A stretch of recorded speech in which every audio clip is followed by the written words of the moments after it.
Okay. Done. Done. I forgot that he... Oh, actually... Only ashes remain in the bottom. What is this? Oh, okay. So it's nothing to actually check, is there? Oh, okay, let's go.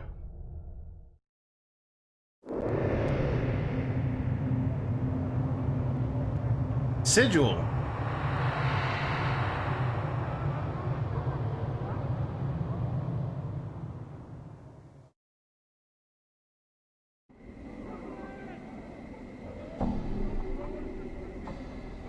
"6:03 in the morning. Well, I guess we should talk to people.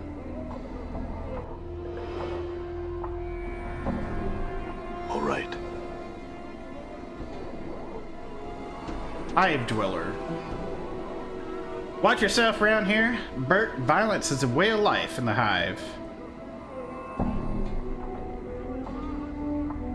Lady, strike me blind. I have seen you before, Cutter, but I've never thought I'd see you again. Sigil's smaller than you think, I suppose. You know me. She smiles nervously. Know ye? Nah, but like I said, I've seen ye. 'Twas last year, late at night, near Anti-Peak. Looking for me sister I was, when ye came tearing past like mad. Stumbled and dropped this, ye did, right at my feet before running off. I kept it for good luck, seeing as how fate saw it fit to drop right in front of me there. She holds up a wicked-looking dagger. Here, seeing as I've run into you again, take it back, Cutter. Farewell. What do we get? A green steel dagger, huh? Ooh. I feel like we've had that. Wait a minute. Oh, no, it was a green steel knife is what we got. Okay. So the dagger is what we just got now. Okay.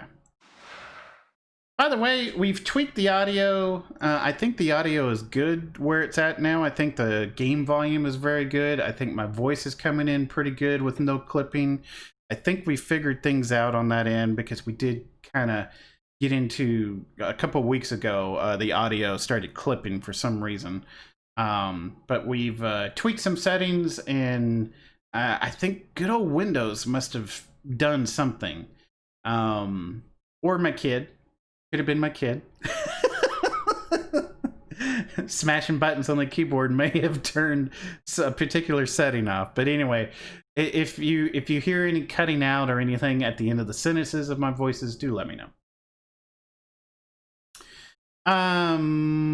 So yes, it's been forged out of the famed Betarian green steel, found only in the wastelands of Avernus.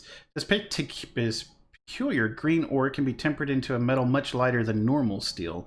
In addition, green steel weapons tend to retain their remarkably fine edges and are capable of dealing out more damage than their standard counterparts. Is there any other skills that I get? Journal, priest, map, statistics. I am true neutral.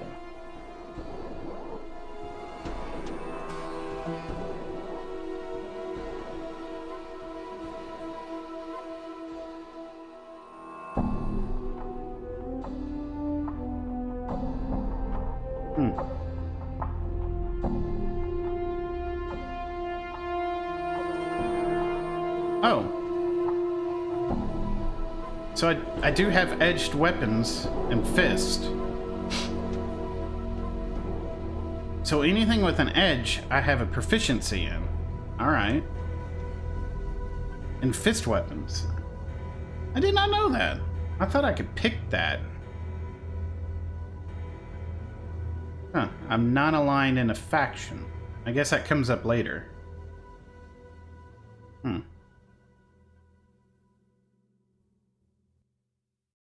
Okay.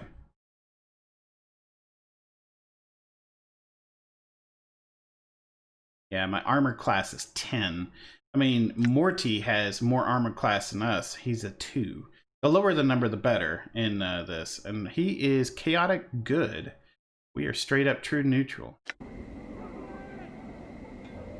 But that particular dagger, if I'm not mistaken, The Crescent Hatchet 2 to 7 is really good. Can we not dual wield? I guess we cannot.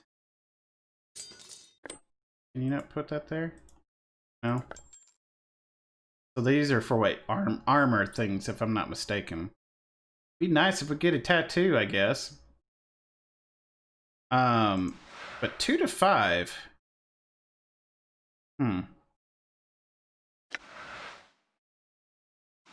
We're gonna need to sell a few things too, so maybe we'll figure out how to do that later.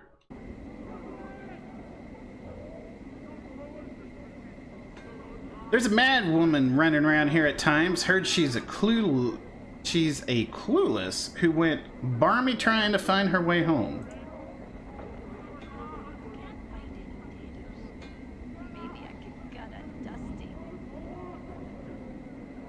I saw some poor barmy chip ranting and scampering about the other day. It's a wonder she hasn't starved or gotten herself killed, addled as she is.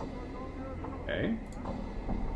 I can't stand the thought of raising my child here. Maybe one day my family can leave this awful place.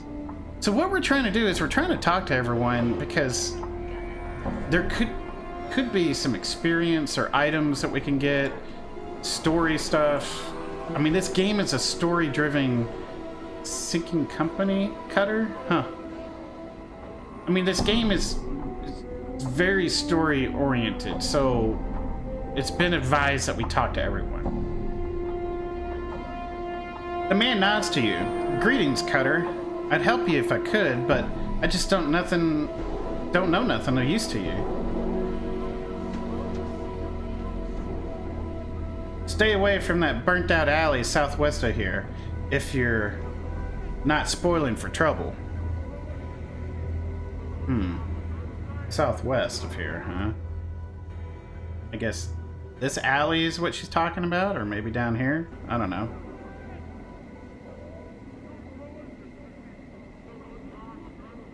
You see a heavy-set looking man. He has a stone-faced expression. Greetings.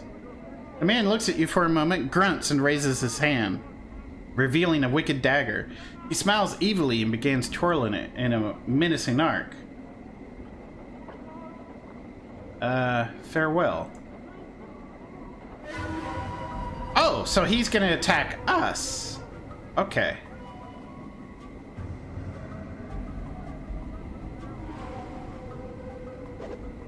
Oh. Get that weapon on. Oh, so this one's gonna come join in too.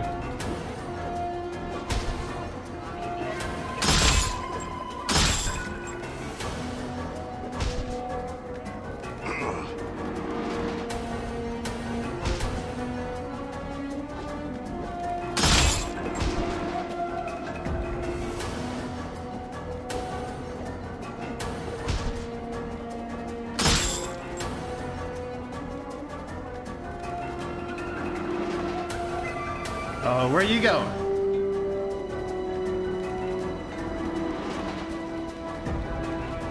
Well, that's not annoying at all.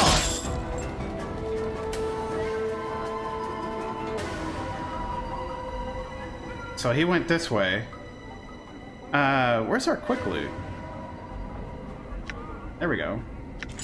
Bronze ring.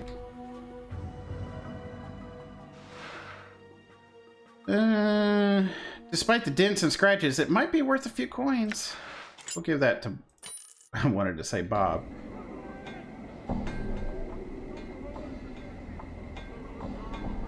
We gotta find this other guy.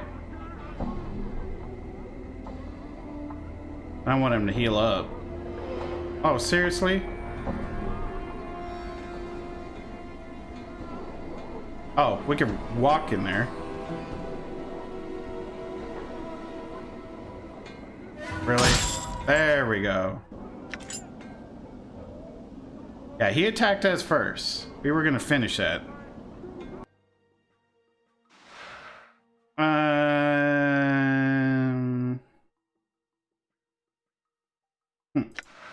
It looks like it's something we can sell.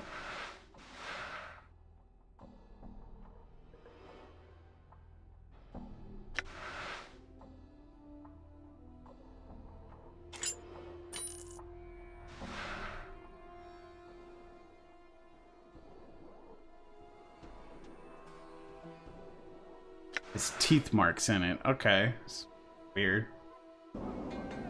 But just so we don't get too full on stuff. Now, we should be healing a little bit here and there. Actually, while we're down here, might as well talk to these people here. You see a tall creature with a shock of white hair. Its skin has a greenish cast and a pair of goat horns protrudes from its forehead. It is dressed in long flowing robes and appears to be floating slightly above the ground. Greetings.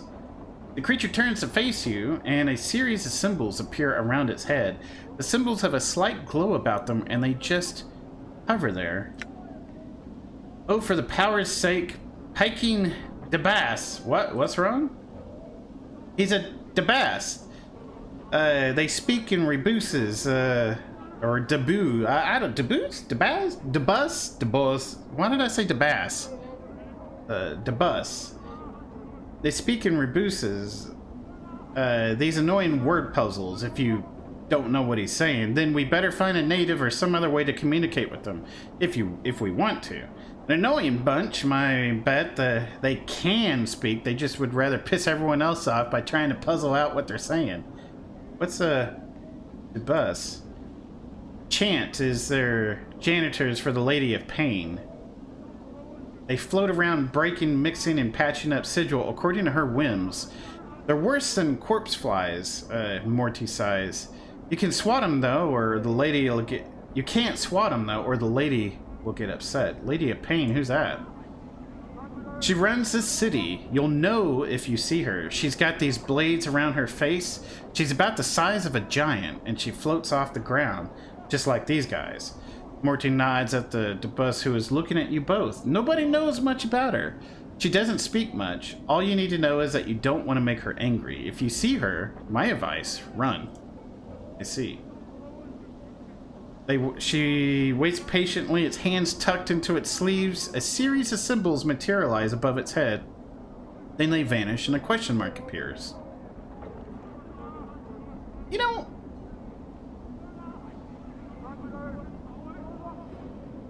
try and strike a conversation, see if you can translate. We got some experience just for trying. You ask the bus several questions, trying to get a feel for the rebuses that appear above its head. It is extremely patient throughout your discussion, giving you easy sentences to translate. After a few minutes, you start to get the hang of it. It feels like you've done this before. Maybe you can help me. Who are you? Inclines its head slightly and a stream of symbols appear above its head. You think he's saying he's the bus. Okay. What are you doing? You think he's saying he's attending to his duties. Can you tell me about the Lady of Pain? This one shows a metallic female mask with blades coming out of the sides. Just looking at the ghostly image makes you uncomfortable. That's all I wanted to know. Farewell. Wow. So, okay. And yes, apparently she's hovering there.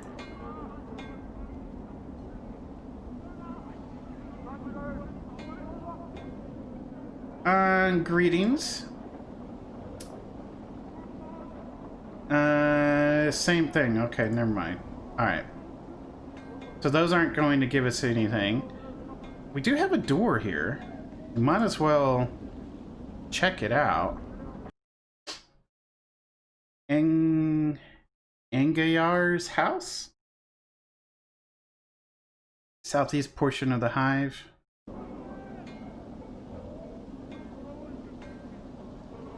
I wonder if this is considered breaking and entering. No, I guess not, since they're not pissed off. Man, I am healing awful slow, though. I thought I'd be healing faster than this. I guess we need to get our constitution up higher. This man looks haunted. His eyes are half lidded as if he's had trouble sleeping, and his hair is long and unkempt. His beard is flecked with bits of dead skin and old bits of food. He doesn't seem to notice you as you approach. Greetings. The man glances up at the sound of your voice and his slack expression vanishes. He looks like someone has lit two fires in his eyes. What be your business barging into my house? His eyes narrow and his teeth clench. Get, or I'll send you back to whatever grave you crawled from. I just had some questions. The man's face turns blood red and he began shouting, "Are you daft?" With a snarl, he spits at your feet. "You filthy scar-ridden dog, off with you, or even the powers won't be able to save your hide." Farewell then. We're not going to provoke a fight if we don't need to. Man throws a parting shot at your back. "You best never cross my door again, you wretch stinking bastard." Leave without another word. We're gonna quick save. I wonder if I can talk to her without... We'll see. This woman looks to be in her middle years and her hair streaks of gray running through it. Lines of worry crisscross her face as she sees you. She seems torn between asking you to leave and calling for the man at the table. Greetings. You best leave before I call my husband. He won't take kindly to you having barged your way into our home.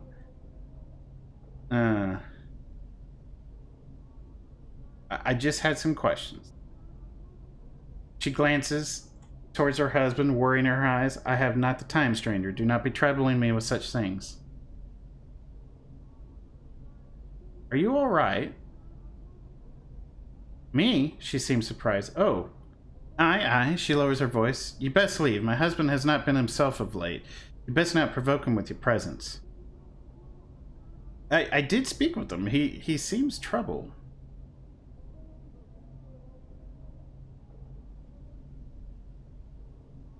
He's been out of sorts of late. A touch of the cough, maybe.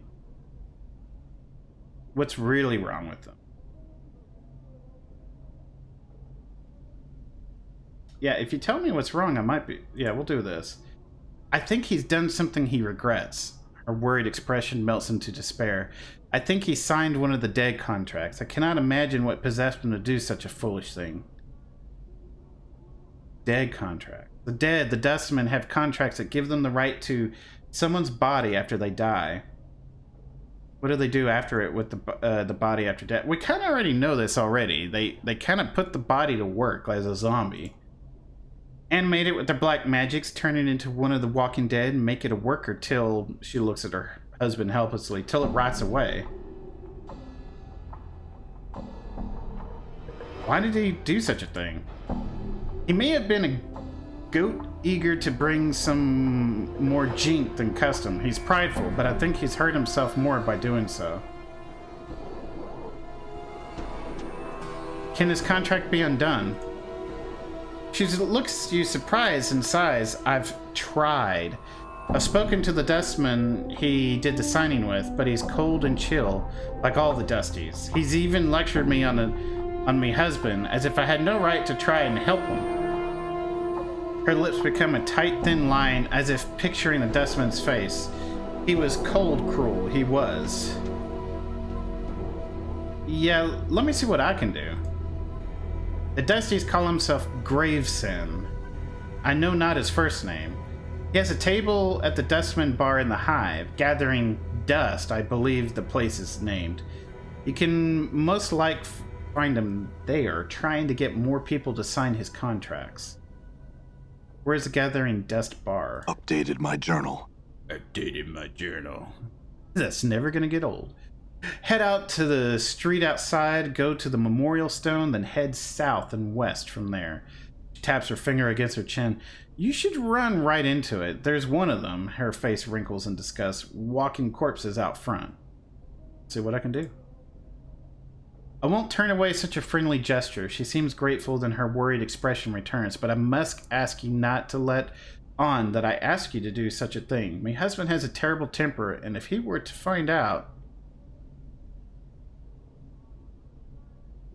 We could just say, "I promise that your husband will not find out." We'll vow. It's interesting that we could lie.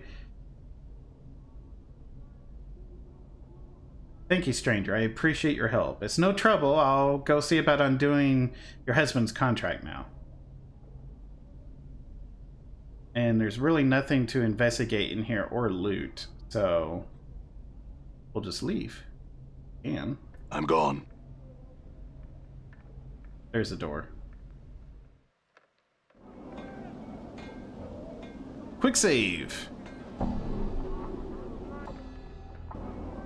Not bad, not bad. I'm gone. Ingress. Well, you're new. No, no. You see a haggard woman wrapped in rags. Her hair is disheveled and dirty, and her complexion is extremely dark. Burns cover her arms, and her right hand is a fused lump of flesh. It looks melted, like wax exposed to a great heat. Greetings. Updated my journal. What is it you want in me? The woman's accent is thick, and you are having difficulty making out what she is saying. You want me to leave? Not leaving the city, so I'm not. I can't. Tried. It's not a city, it's a prison to everywhere. Everywhere. There's worlds, her eyes gleam madly. Plains that must be sinking sands, fields, thirsty nettles be, sightless worlds where your limbs are given life and hate, cities of dust whose people are dust and whisper ash, a house without doors, the twilt lands, the singing winds, the singing winds. She starts to sob quietly, but she seems all out of tears. And shadows, the terrible shadows there be. What are these places?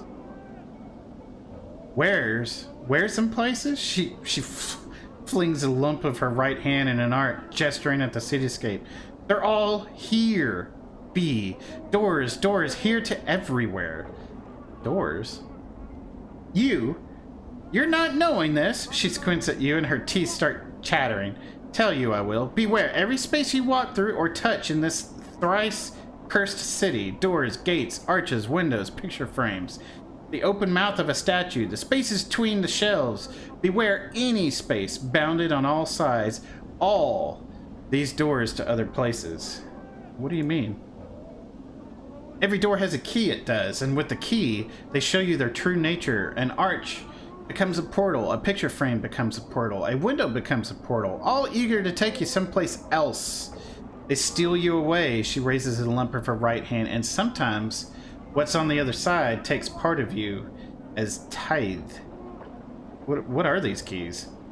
The keys number as many as the doors of the city. Every door, a key, every key, a door. Her teeth start chattering again as if she is cold. And a key is anything. It may be an emotion, an iron nail held between your second and fifth fingers. A thought 3 times and thought once in reverse, or it may be a glass rose. All of these are keys that open these doors. Updated my journal. Yes. Her teeth start chattering and she clenches her mouth closed and squints her eyes. Yes. Can't leave. So how did you get here? Updated my journal. From? She seems to calm slightly and her eyes take on a 1,000-league stare. Came from a place else from here, almost a life ago, hummed a tune by a glade with 2 dead trees that had fallen together. A brilliant door opened in the space between the crossed trees, showed me the city on the other side. I stepped through, ended here. Why can't you go back? Tried! She tries to sob again, but no tears come. Tried! All doors here lead to other places. She shudders and grips her melted right hand. Went through thrice 10 portals, some a purpose, some an accident, some of them right, can't find way back. There must be a portal that can take you back. Can't even leave here. The square, and there, the place of death beyond the gate waits for me. She points at the mortuary behind the gate, then turns back to you, her face desperate. Can't go anywhere in the city. What do you mean? Anything could be a door, an arch, and then a door here could be a portal. Oh, yeah. Oh, wait. Yeah, well, she's already mentioned that. Could be a portal, don't know the key, could get us sent to another horrible place. Her teeth starts chattering again. Gotta stay away from the closed spaces. All could be doors. Could have a key on me and I'm not be knowing it. You're afraid to go through any door or arch because it might be a portal. That's why she can't leave the city. That's what she's talking about. So, I'm just gonna center myself here a little bit better. Alright. Sit up a little bit more straight. She nods, her teeth chattering. How long have you been afraid of this? Since the last time I walked through the last portal. The place where my hand, since my 10th turning, I'm in me 4th, 10th turning that now. Her teeth begin chattering again. 30 years? You haven't walked through any door for 30 years? Her vision seems to clear slightly. She looks at you, her teeth still chattering. If you got here, there must be a portal that can take you back. It's only a matter of finding it.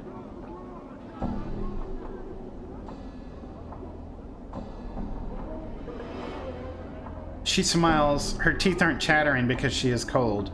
They are moving around inside her mouth, her gums twisting as the teeth shift about. They rise and recede as you watch, chattering as they rattle against each other. What? She hisses at you. Only takes one portal you step through, an accident to drive the fear into you. I went through thrice and lost my hand, burned me flesh, and lost me sense. No more, no more. If I can find some means to help you, I will. Farewell.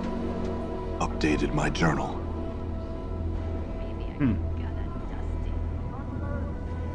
That's interesting. What does she look like?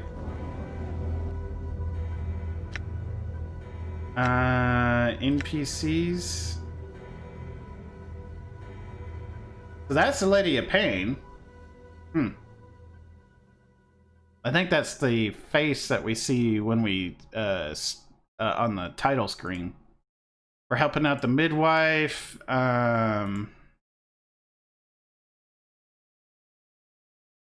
No ingress? Okay.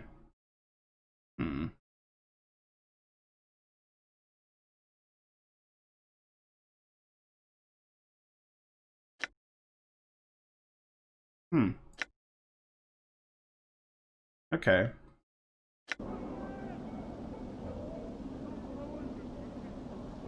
I'm gone. This is another thug. Is he gonna attack again? I wonder. Oh, this is a harlot. You see a tired-looking woman dressed in a tight leather, what is that, bodice and leggings. The odor of cheap perfume surrounds her like a cloud, and her face is covered with a mask of crude makeup. She smiles as she sees you. Why don't you stay and chat with me a bit, love? Greetings. The woman looks coyly at you. Now, you look to be a blood who's lost something. Mayhap I can help you find it, Cutter. Oh? What good fortune. We probably lost what you're looking for back at your kit, miss.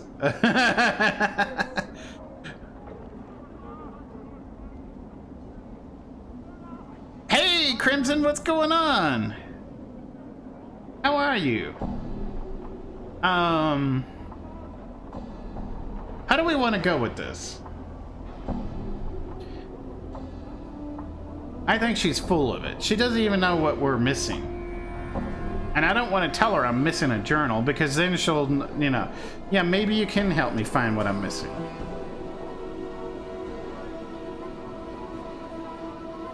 Her tone becomes businesslike. I love. Now there's a matter of a finder's fee. How much?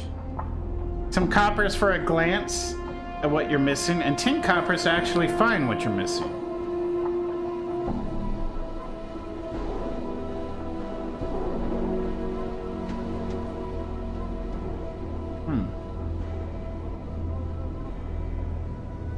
Done. I think you found what you're looking for. Come along then. Okay, we follow her. That's it then, Cutter.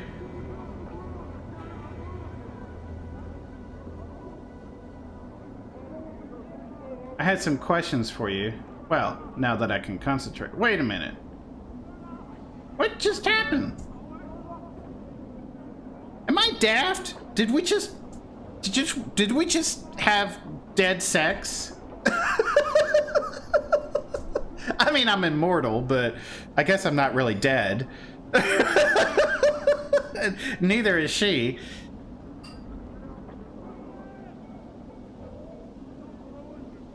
I was looking for a journal.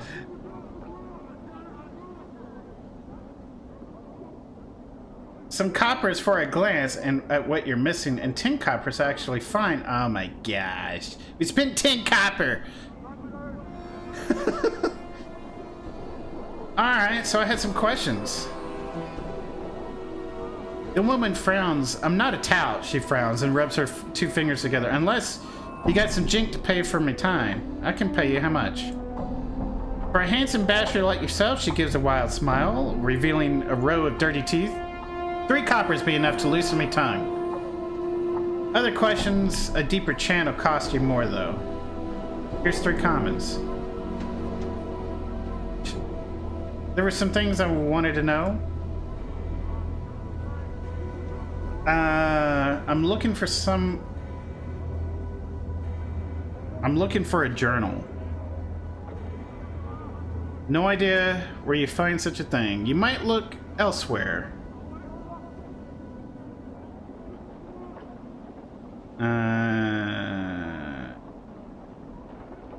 Can you tell me about the city? The city? What about it?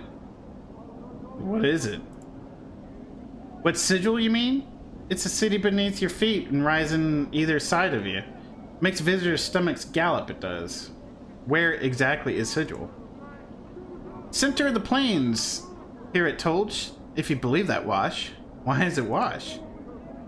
Well now, love, according to the graybeards and scholars and governors and all the rest of them rattling their brain boxes, they says the plains could go on forever. Who's to say where the center is? And some other questions. Can you tell me what's of interest around here? Oh, can you tell me about sigil? Oh, other questions, sorry. What's the interest around here? Depends on your interests. Looking for work? You're asking me, but you think of becoming one of the sisterhood, are you? The screeching is similar to a drunken harpies. Eventually, the gills of laughter subside as she takes a deep breath. You're a rich man, you are. Fine, I had some other questions. What can you tell me about the Lady of Pain? She spits and makes a half circle around her heart. That bladed witch, all high and mighty, mistress of all the city, floating and silent. She kills anyone in her shadow. She tends the city eye and leaves living things into rot. I'm looking for someone named Farid. Now that's one of the greater darks, love. If you be wanting to know about that blood, it'll be thrice the coppers of a normal asking. Here's 9 commons. What you be wanting to know about old Farid?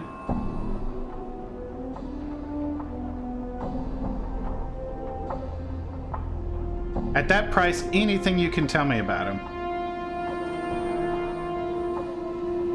He's a collector. He has a whole bunch of bloods in the shadow. Where can I find him? Now, no one's for dead sure, but if I were to suggest a place, love, I'd say Ragpicker Square. Big old heap of rags and trash 3 blocks due west of the mortuary, and all the collectors stake their kip there. Chances are Farid's got his kip there too.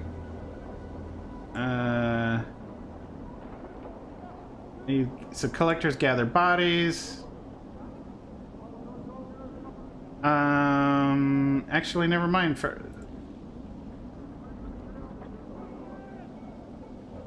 Chief, can you sport me some jink? It's been a long time, it has.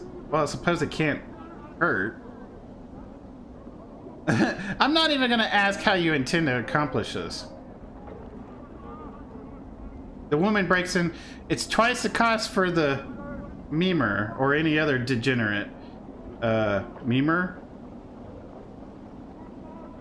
Memer's a talking encyclopedia. That's me, Chief. I see. Well, don't sweat it, Morty. From the looks of her, I'm probably saving you from dying twice.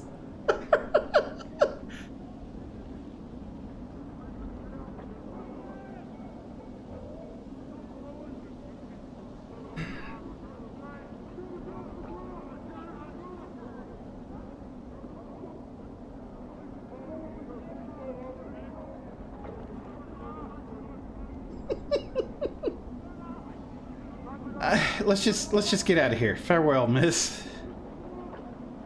Can't find any natives. Maybe I can gut a Dusty. Well, there she goes running. Hey, Skinner, what's going on? Dustman. They probably don't want to be talking to us, but we're gonna talk to them anyway. You see a somber, pale-paced dust woman in black robes. She is staring into the distance and doesn't appear to notice you. She turns slowly to face you. Yes, I had some questions. Do you know someone? I'm looking for a lost journal. Have you seen one?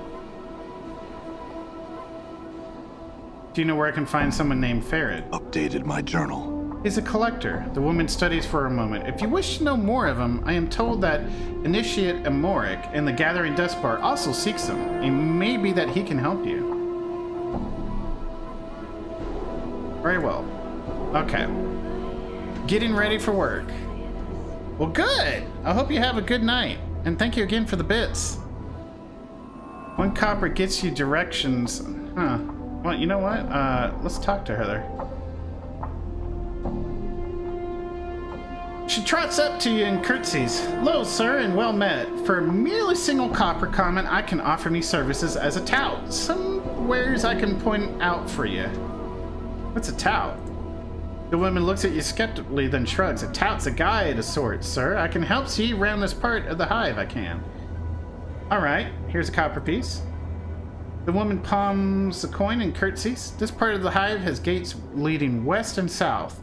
Locations on note include the mortuary, the Gathering Dust Bar, the Dustman Memorial, and Mausoleum.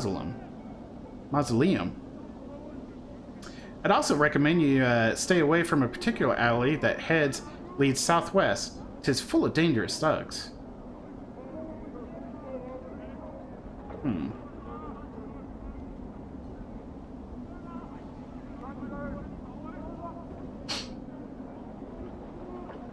Okay.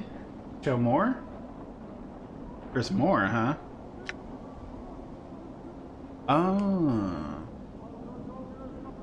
Where's the mausoleum? It's in the northwest corner of this area. Big old square tower looking building it is. Memorial. Towards the middle of the northern half of this area, 'tis a walled courtyard of sorts with an open archway into each wall. There's usually a gaggle of dustmen mourning near the southeast entrance to the place. Where's the west gate lead?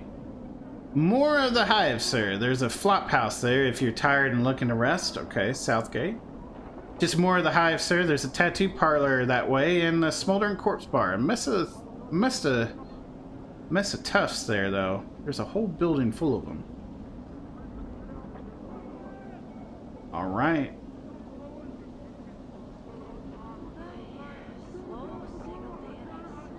Frightened hive dweller.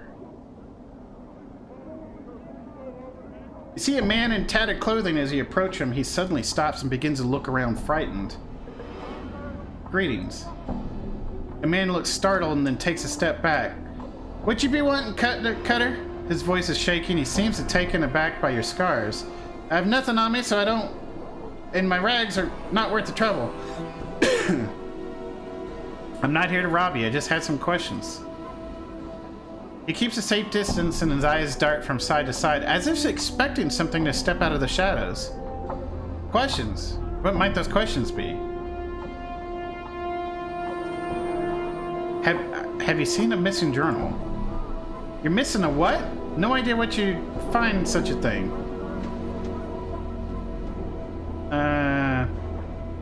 What about that lady of pain? The mistress of Sigil. You've not heard of her. You mentioned Blessed or more cool. Know little about Sigil indeed. He laughs wickedly. Weakly. Lady's word law here in Sigil. Thinks for a moment. Except she doesn't say much. Dead silent she is actually. What else can you tell me? He looks at you wearily. Don't want you to be talking too much about her, Cutter. You don't want to cross her shadow nor be singing her praises, all right? Now let's say no more about it. Rattling your bone box about the lady is dim indeed. What about the slums? What you wanted to know about the hive, Cutter? Why is it called the hive? I don't know. Mess of streets, mess of people, mayhem. Alright. It depends on what you find interesting. Looking for work, I guess. Precious little honest work to be round here, Cutter. You hunt some brain vermin for some coppers, pass them off to the branch office of vermin for some jink, tell you tell, but messing with the brave vermin is dangerous work, though. You can also gather some deaders around the hive, take it to the mortuary for some jink. Brain vermin. Aye, nasty little critters. He bares his teeth like a rat. He looks pretty foolish. Alone, they're barely nothing at all. It's just when brain vermin get together, they get all smart. The more of them are around each other, they start getting as smart as human. Nobody in their right mind wants that to happen. Hazard to everyone's health it is. What other work is there? Where's the branch office? It's next to the hive market. Go spiralward, that's southwest of the mortuary. 3 or 4 blocks, dead into it. The rat catcher is mither out in front. Can't miss it. Parrot. He's a collector, I think.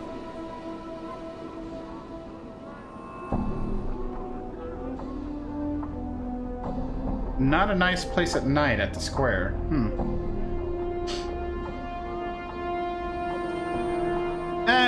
He licks his lip as you turn to leave. Cutter, you might think he studies you for a moment. You could spare a few coppers for a blood who helped you on your way.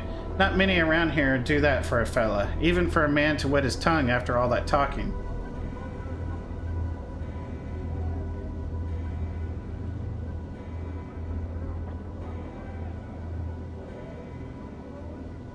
I'll give him 5 coppers.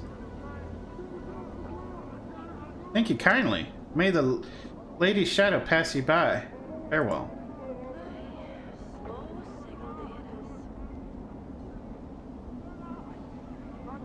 So do we talk to the hive thug? I'm not exactly sure if it is correct, but you can imagine sigil people talking with thick street British accent. There you go.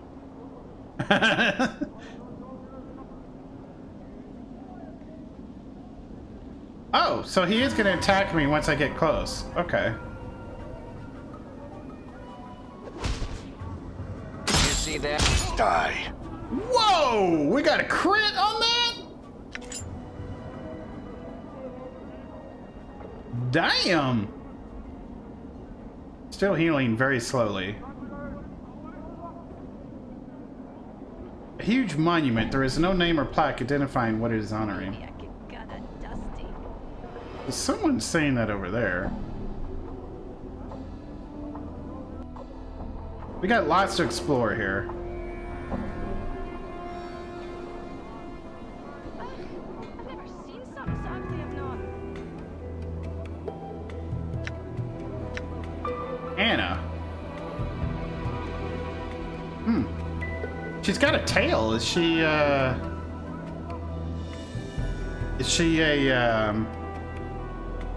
tiefling, I wonder?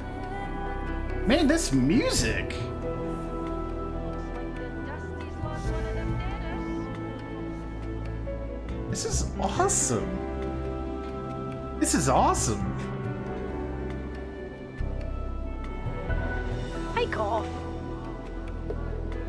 You see a striking redhead girl dressed in leather armor. Her right arm is covered with a series of interlocking plates that look as if they were taken from the skin of some creature, and a horned shoulder piece protects her left arm. Oddly enough, she has a tail that is flicking back and forth as you watch. Pike off. Greetings.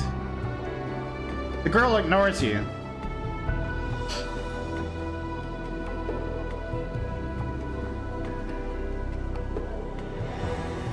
Who are you?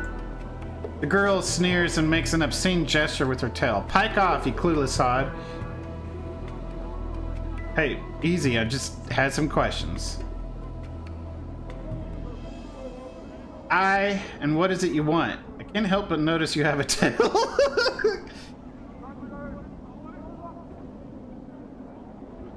Do I now? The girl looks at her tail. So I do. And here I was thinking that it was a trick of me eye. My, aren't you a sharp coder? She bares her teeth. Why don't you piss off to whatever hole you crawled out of and leave me to be? Me nor me tail is for trade, jig. I just had some other It's just as well neither you nor your tail are for sale. You couldn't squeak out a living with them anyway. What are you about, you blighter? Say it again!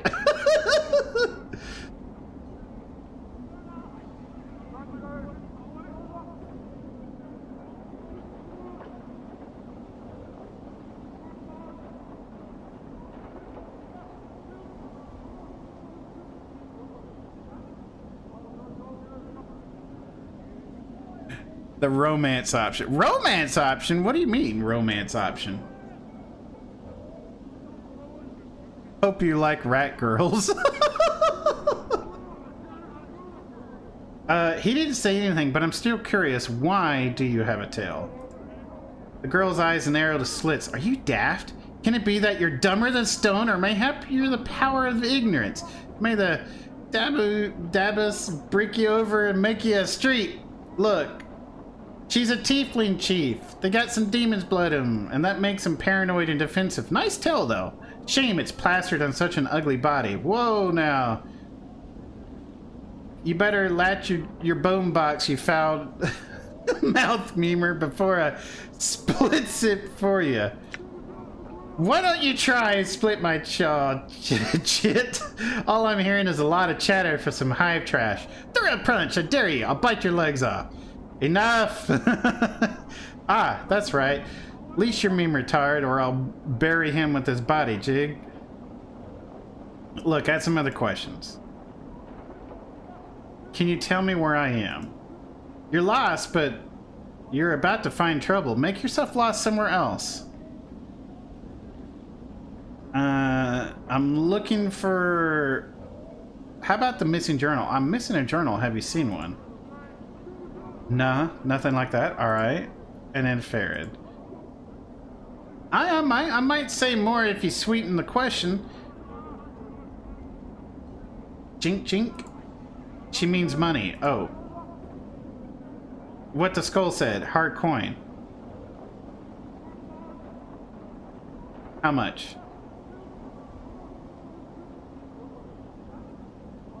How about 10? That enough?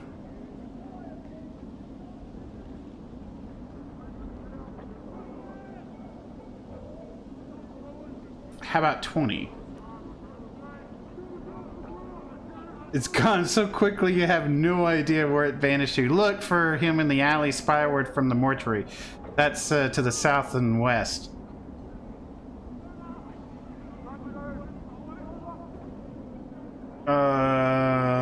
Nothing. Farewell. Okay. Pike off to wherever you came from then. Farewell to you too. Dadders today said walking ones looks like. All right. Did we update our journal? Because I didn't hear him go, updated my journal. Anna. Oh, okay. Hey, she's a cute tiefling. Of course, tieflings in 5th edition are different, but I guess you could have a more human look to your tiefling. I guess you could, actually. Yeah, instead of infernal, you could have more of a human look. I don't see why not. The Post, Dustman and Harlot.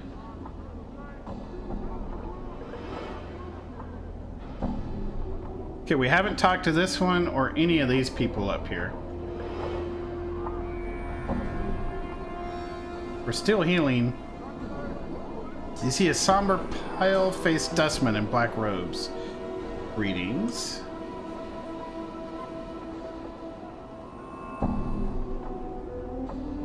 Have you seen nothing? Never mind. tieflings went to hell figuratively starting from 4th edition. Ah, okay. A post. Before we talk to the post, let's go up here.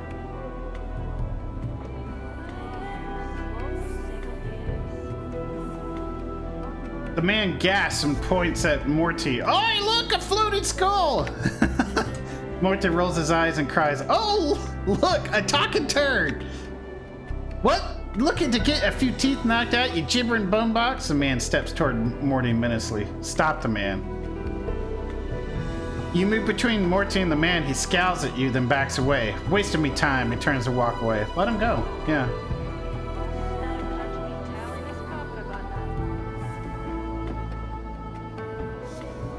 You see a woman dressed in faded, patched-up clothes. She glances at you as you approach, but turns away quickly, as if unwilling to make eye contact with you. The woman glances at you again, gives you an ice-cold look, then turns away. Miss.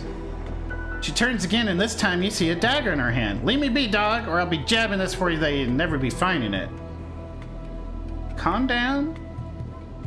She makes a semicircle over her heart with her free hand as if to ward off evil. I have nothing to say to you. Be gone with thee. Leave.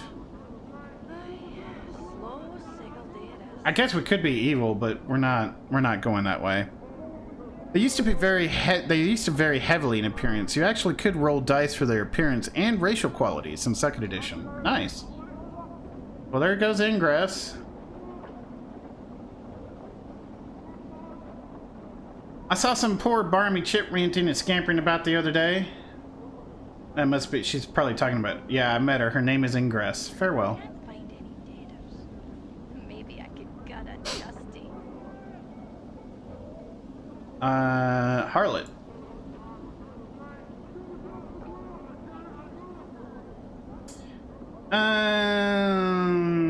Greetings. Not today, thanks. You're lost. When you get tired of losing things and you need to find some things, love, you come see me. Keep that in mind. Yeah. Yeah, I thought she was going to help us find a journal. Instead, we had some other journal-seeking adventure.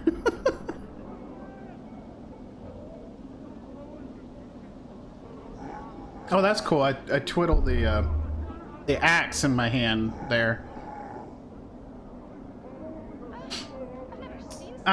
This filthy looking corpse is in sad shape. Its shoulders are slumped. Oh, this is one of the dead ones. So we must be outside the area there where we're supposed to be. Its shoulders are slumped and one of its legs is broken, causing it to lean to one side. Stains cover it from head to toe, judging from the smell and the texture. The stains run from rotten fruit to mud and bird droppings. To add to the indignity, graffiti has been carved into its body, and several notices have been nailed into its chest, back, and head. Examine the corpse. Despite the many stitches, the corpse's rotting skin is peeling in several places, revealing long stretches of muscle and bone. You'd guess that this zombie is frequently used as target practice. The fruit and mud stains aside, some of the tears in the skin will still have rocks and bits of glass lodged in them. One wicked-looking cobblestone is still embedded in the side of its head. Pry out the cobblestone. You grab hold of the cobblestone and pull it out of the corpse's head. Traces of brain matter and rotting flesh slowly drip from it. It looks like whatever it was in its head is turned to ooze long ago. Okay. Examine the other notices. A number of the leaflets have been ruined by rain, but some of them are still legible. One tracked to his back is from something called the Office of Vermin and Disease Control. The one on his forehead looks like a bill of fare for a restaurant. And one of his chests looks like an official notice, and another appears to be some sort of want ad. Look at the post for Office of Vermin and Disease Control. To those hive citizens wishing gainful employ with the most honorable and generous central government, inquire forthwith at Office of Vermin and Disease Control to help stem plague of brain rats. Bounties paid. Copper given for each rat tail brought. Tails must be genuine and from rat only. No cat, dog, or fiend tail accepted. Office several streets south and west of the mortuary gate in Lower Hive. Ask for official inspector in charge, the respected Phineas T. Lort. What is that? The, this is 9, so 39th. Examine the other notices. Bill of fare. Someone has posted a bill of fare for the Gathering Dust Bar, but the bill of fare cannot be read as the word Smoldering Corpse Bar has been scrawled in charcoal over the bill. Smoldering Corpse Bar? The zombie immediately jerks its left arm upwards and points far to the southeast. A moment later, the arm falls back to its side with a thump. Reminds me of a job I once had. He seems embarrassed. Well, I mean, without the arms. I wonder if this would work with other notices. The official notice. Public notice by the order of the Judiciary Council in accordance with the citizenry of Sigil. Let it be known that those defacing a registered servant of the Dustman, either by graffiti, malicious attack, or by posting notices, will constitute felonious assault, and the perpetrator will be answerable for the vandalism of said servant. Okay, the other notices, the last one, the want ad. Wanted, able-bodied person willing to investigate a matter of the utmost importance to the Dustman cause. Will offer suitable compensation upon successful completion of said task. Interested parties inquire with Initiate Norashi, Gathering Dust Bar. Okay. We'll just say that out loud. Yeah, the building before us. Thanks. All right. There is so much to do in just one small little place here. Looks like the Dusties lost one of them natives. Vines with black leaves, the stems look extremely sharp. Maybe I can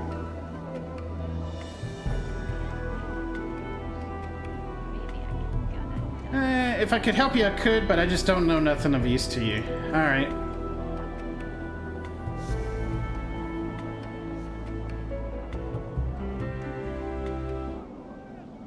Oh, the beautiful music went away.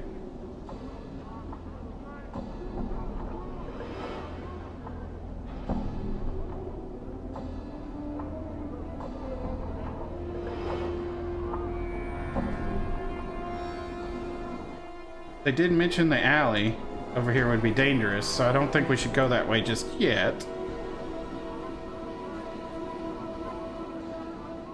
But they may not be talking about that alley. They might be talking about a particular door.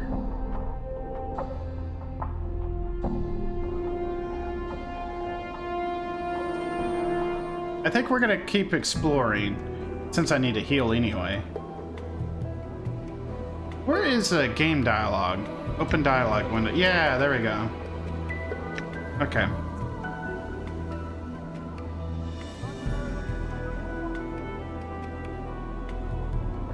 We need to keep wetting our whistle here.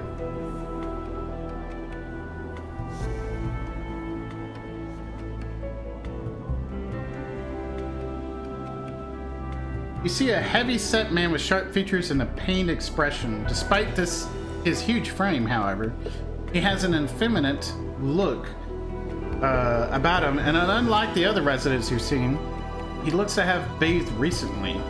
As he approaches, he looks up hopefully and calls out in a high voice, "Craddock, good sir." What? His hopeful expression dies as he studies your face. "1,000 apologies, good sir, if I've given offense." He gives a slight bow. "I am called Bane the Cinder, third child of Deben the Cinder. I am one of the many runners in the employ of the House of Cinders." What do you want?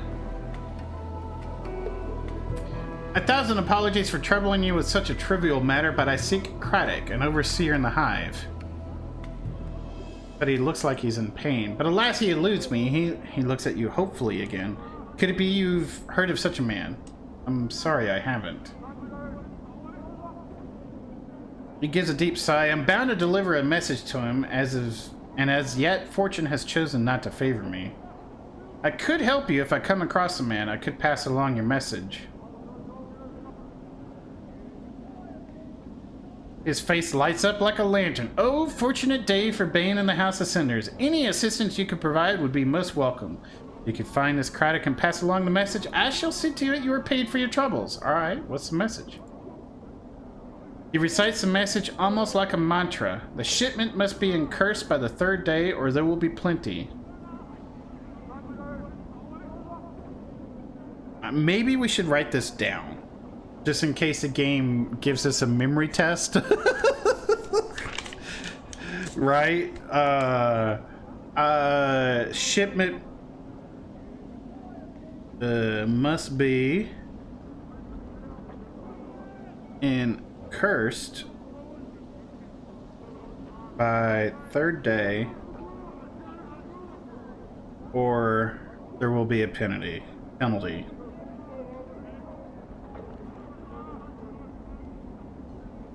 Alright, we got it ready. Did you figure out that wisdom is important? Yes! We're gonna start putting more points into our intellect and wisdom. We're not gonna put any more into strength, so we're gonna get our wisdom and intellect at least to 16, but if not 18. I don't know how far we want to go up, but we do want to put more points into them. So yeah. In fact, we should have... I was tempted to re-roll my character, but I decided just to go with it and just put points into it.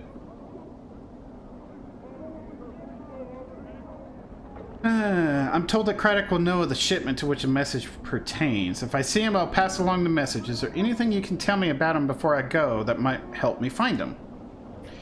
He's said to be a giant of a man, stern of features, that he is an overseer in one of the hive marketplaces. Alas, I know little else than that, good sir.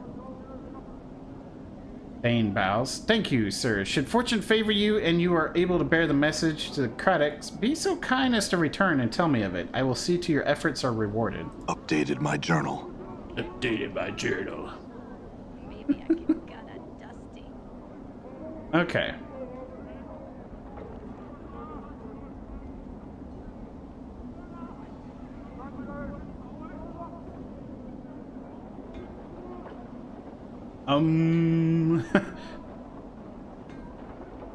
Pox.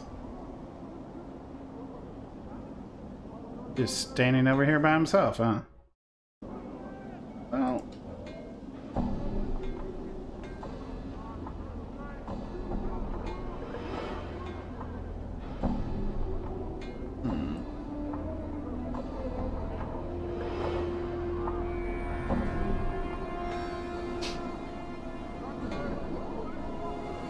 His cowled figure is hunched by the mortuary gate. His face is obscured by the shadows of his hood. What little you can see in his chin, which is covered with stubble and what appears to be a foul green and purple rash. The rash seems heaviest around his neck, fading as it crawls up to his chin. Greetings. The figure doesn't budge. There is a moment of silence, and he responds in a high-pitched voice that sounds more suited to a girl of 10 years than a man. Hi. Who are you? Pox, am I? Hi. What are you doing? Wait for debtors, do I? Hi. Debtor corpses, why? Find a debtor, take him through the gate, get some jink, then again I wait. Hi. I like his voice. I updated my journal. He should be a radio guy. Yeah, right. Through the gate, why? A debtor is to a dustman what copper is to a collector. Bring them the dead, they give you the copper at the gate. They do. Hi. Why do the dustmen pay for the dead? Streets clean, debtors put in their place. Streets don't stink, dead aren't last. Kept inside gate, all happy. Hi. What do they do with them? Is the front gate the only way inside the mortuary? Only debtor or dustman go in the gate, they do. You want Pox make you debtor again? No. How about I pretend... No. I had some other questions. How did you get a name like Pox?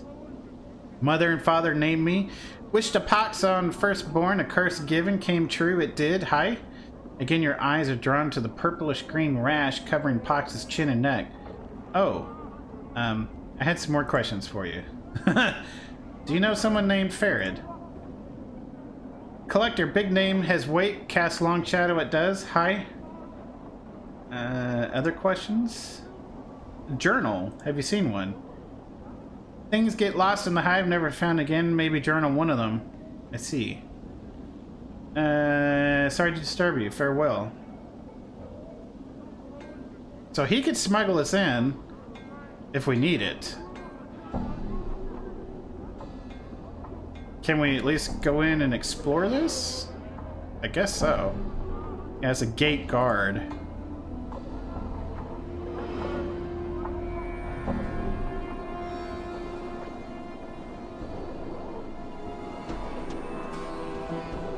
Yeah, I just want to explore it out, so that way we got the map opened up.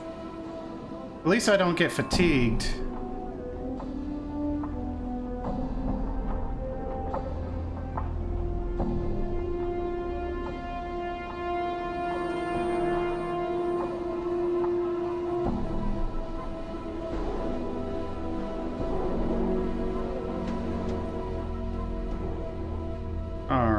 Mortuary. So this is the tomb that we came out of. Okay. That's the gathering dust bar. The monument. Might as well go into that next, or at least come up here. We'll go up through here.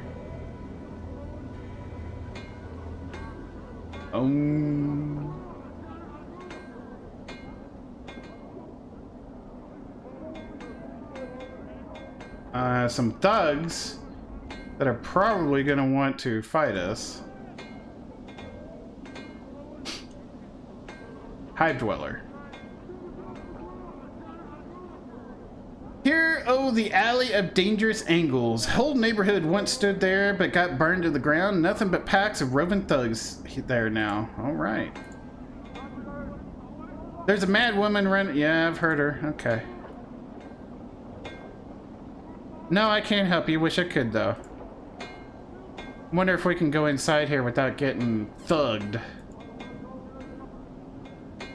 I don't know if it's someone's house or not. Shalandra's Kip. Hopefully that's a place we can sell.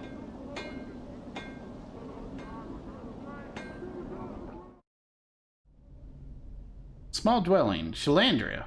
I think that spell goes something like this. Oh, okay. She is a mage in scantily robes.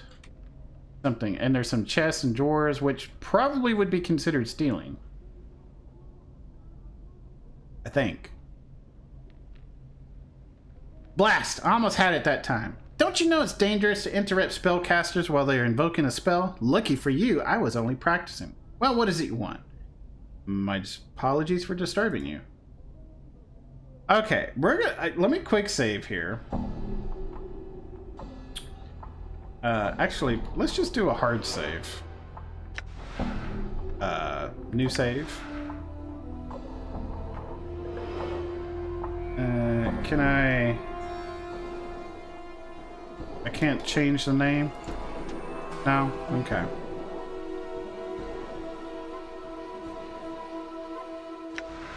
Alright. Well, I just want to see if it's considered stealing, looking through her stuff. I'm pretty sure it is.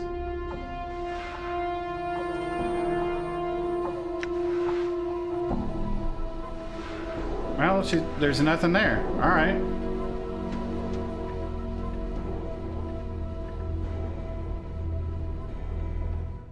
I guess we'll come back to her for something. Now, if I walk past you guys, are y'all gonna attack? Guess not. Only if I talk to them, I suppose. I kind of want the experience. I kind of do. I am healed up. 3 might be... we might be biting off more than we can chew. I need to eat some feijoada here, though. Feijoada is a Brazilian dish, which my wife made. It's black beans and rice, but with 3 kinds of meat. I forgot the name for the sausage they use, but it's a particular sausage, bacon, and she uses some other steak kind of meat. I think she used flank steak and slow cooked it for 6 hours. Oh, it's so good. It's so good.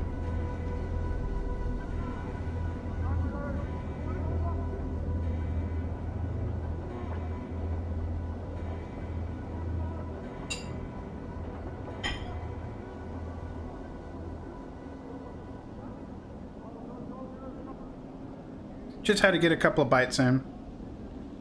This is gonna last me all through the night. Hey, we're being watched, Chief. Just look natural.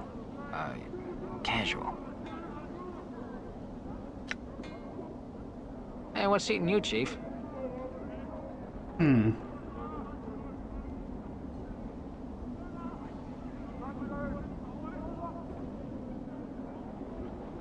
How did you die?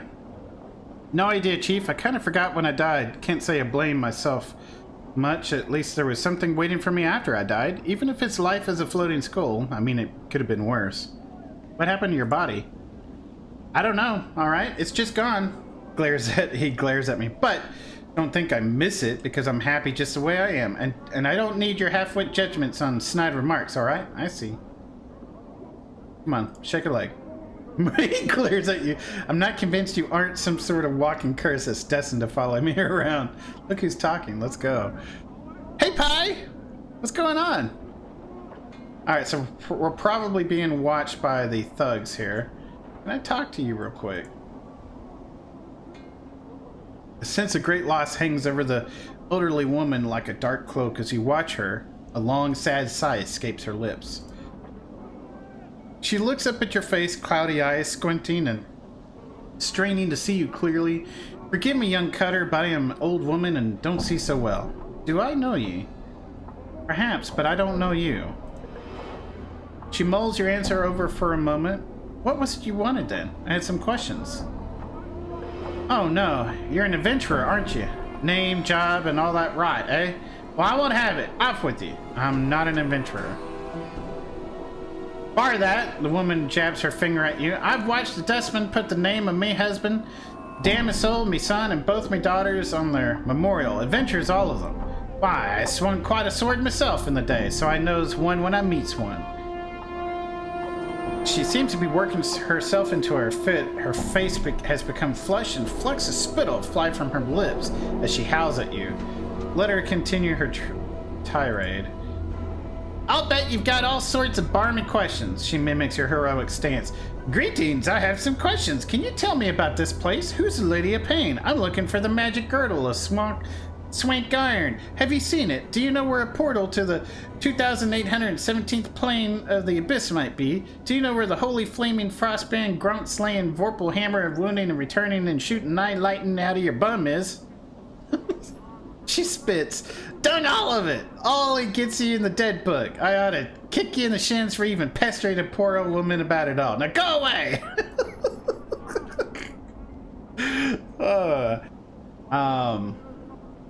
I guess we're going to talk to these dwellers here. And see what this is, too.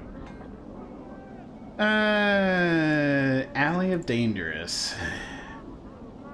Say, I was considering going for some bub later. Fancy coming along? I have too much to do now. Sorry. The mausoleum. Can we go in?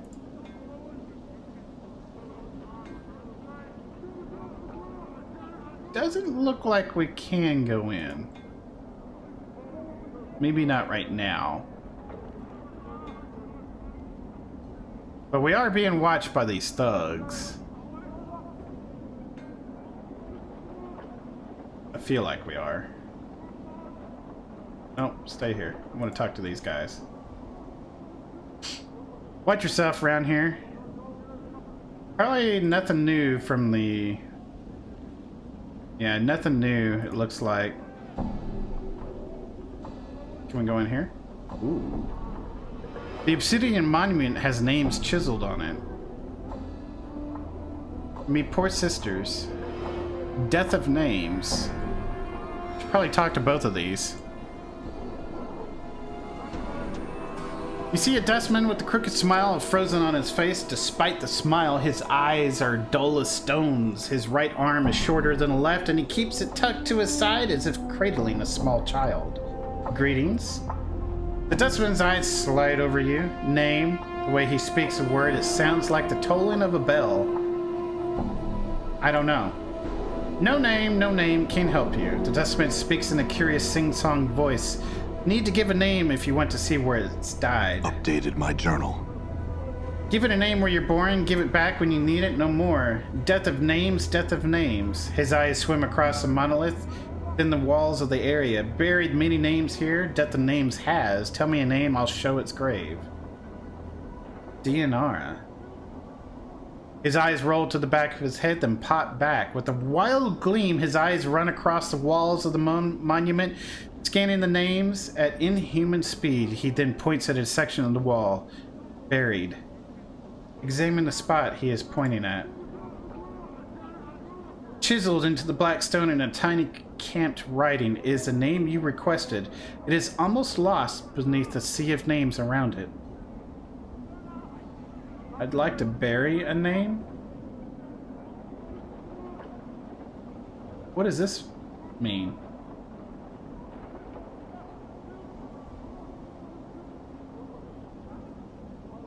Oh.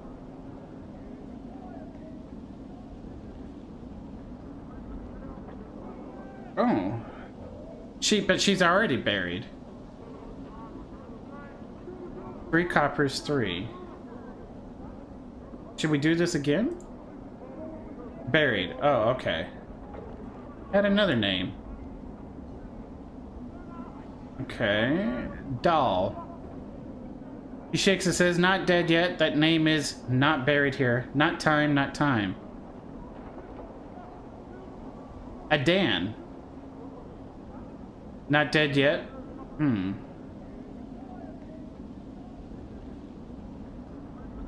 Sorry to disturb you. Quentin and Sevtai.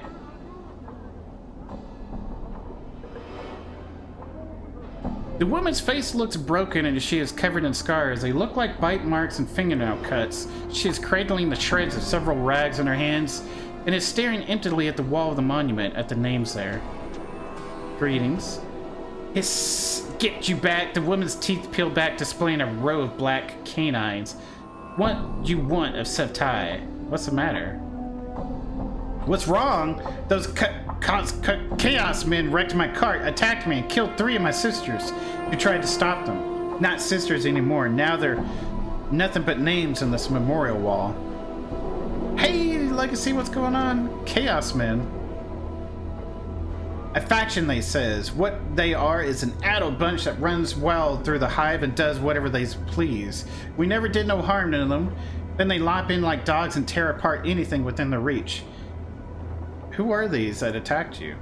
There's a hiver gang, a bunch of adult sods. They call themselves the Starved Dogs Barking, or some barmy nonsense.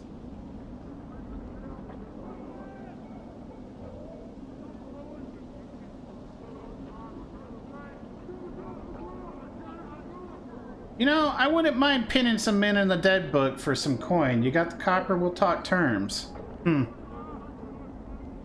mean, they are evil. We can make some money doing it. Nice to see you, Trey. I hope you and the family have been doing well. We have been. We got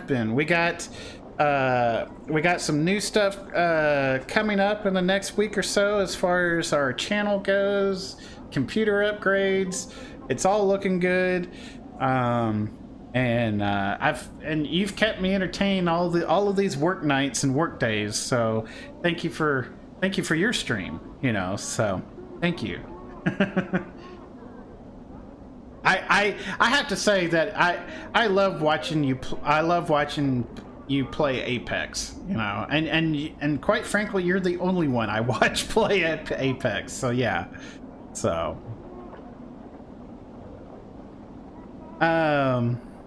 Hey, Heroic Logic.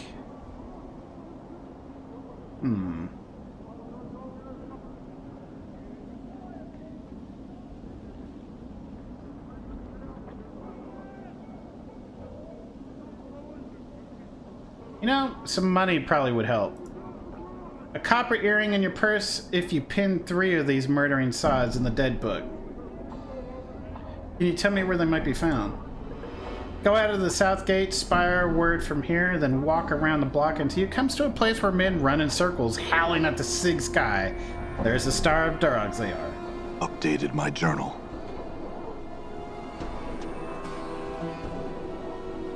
The man before you looks to be middle of height and years. He is stout with a thick, bullish neck, and his shoulders are hunched as if great weight was pressing upon them. He wears an impatient look as he stares at the black monolith in front of him. Greetings. The man throws you a glance. There's room, Cutter. No need to ask my leave to stand here. Actually, I wanted to know what this was. It's a tombstone for the plains, he scoffs. Graveyards of names are scratched on the rock. Can only hope my name's the one that'll split this stone in twain. He points at the base of the monolith. Quentin, right there, hammered it just in hard enough to send the damn thing crashing down. Tombstone for the plains? Yep, we are out of the starting area. Aye, he smiles ruefully. The dusty scratching names of the dead of this monument here, he gestures around them. And on the walls of this place, not enough space by my reckoning, but no matter. They do their best, can barely read half the names. What are you doing here? Reading the new arrivals, try and find a new one every day, try and remember if I knew them, nothing more. So they record the names of all that have died on this monument. Aye, they scratch them on this rack, scratch them on the walls in the place too. I don't know why they take the trouble to take accounting of the dead. The Dusties have more care for the living. The living? Aye, you know about the dustmen mourners that come to this place. They aren't mourning the dead, see, they're mourning the living. You can barely get a word in them edgewise without asking to mourn some poor living Bert for you. Why do they mourn the living? You got me there, Cutter.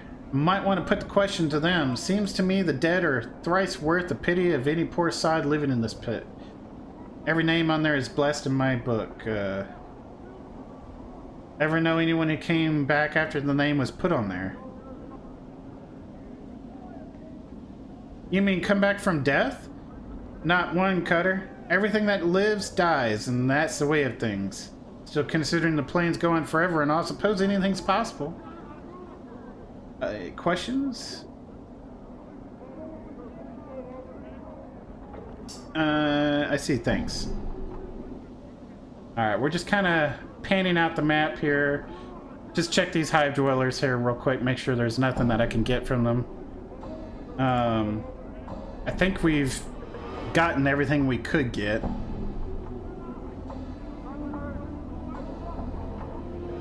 Dillium, I thought I'd never see you again. It's been what, 4 years? You looks, well, no matter. Say, that's 100 copper I owed you. I would have returned it to you sooner, but it was as if you disappeared off the face of Sigil. I got to be heading away now. Dillium, fare you well.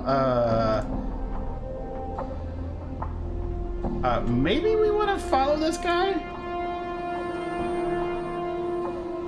Oh, he went in. He owes me some copper. Let me go in there. I don't think we can go into the mausoleum.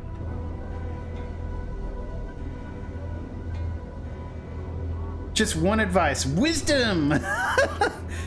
And it's an amazing story, and amazing not just for a video game, but amazing as a story. You know, everyone keeps telling me that about the cobblestone, huh? Do that to Morty. Bronze ring as well. Everyone keeps telling me intellect and wisdom is what we need. Unfortunately, when we first started our character, I was wanting to make a fighter, and now I'm starting to think, well, we'll do a fighter mage. But I read the instruction manual, and I was very tempted to redo my character, knowing that intellect, wisdom, and charisma were probably going to be the most important for the story-driven game. In fact, it was suggested that I don't even put a whole lot into strength because you don't need that much starting out. And if you're going to do a fighter, you can put more points into it. Well, using that knowledge, I decided that when I level up, I will put more into intellect and wisdom since I already have enough in strength. So I was thinking about getting these to 16, maybe even 18. Maybe even 18 for the wisdom, huh? Maybe 16 for int, and then we'll start getting our dex and constitution up. But maybe even get this to 14. I don't know. Even numbers are better for the D&D world.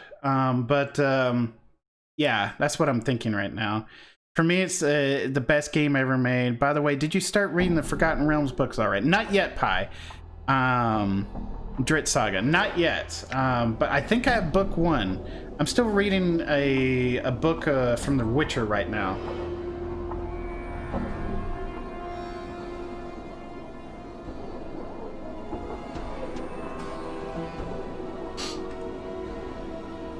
So we went in there. Can't go in here. So how about we head down to here? And then we'll check out this corner too, which may or may not be a bad idea.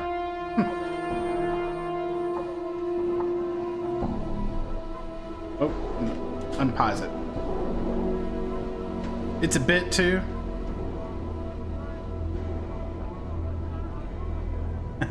So this is the best game ever made. You know, every review out there says this game, if you love Baldur's Gate, you have to come and play this game next, is what I've been told. So that's why we're playing it, other than it won the straw poll. Oh, so they said avoid the southwest alley. I wonder if they meant this. We did quick save, and there's that beautiful music. Oh my gosh. Oh, they're gonna fight! All right! Well, we didn't have to provoke anything. Damn. Damn. Yeah.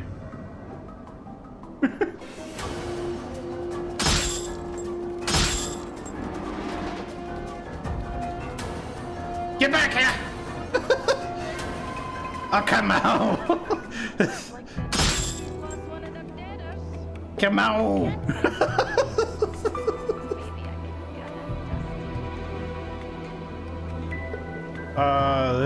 The running in this game is annoying, but hey, we got it. 65 experience. Morty's a pretty damn good fighter. There you go. I read about it 15 from first to the latest that I could get my hands on it and finish. I have a poster for Planescape Torment, a promo when the game was released. I bet it's a horrible looking poster. Sorry, that's the only reason I did not play this game way back. And okay. Let's be honest. There was Ultima Online, StarCraft, EverQuest, Warcraft Online, I mean. So all these MMORPGs took up all of my time, all of my gaming years and all of that. So I missed out on a lot. But when I saw the box art for Planescape Torment, it didn't do me any justice. Seeing the dead guy on there and everything, I'm like, ew, why? Why play that? That doesn't look interesting at all, you know? Yeah, the marketing was terrible. I have to, yeah. So, the marketing was terrible. All right, we're going in. We're going in here. We got a lot of things in here. In fact, we're gonna do a hard save. Wow, man, we lost our music. Chief, what are we doing in here? Let's say we just give this place the laugh, all right? We got people to talk to.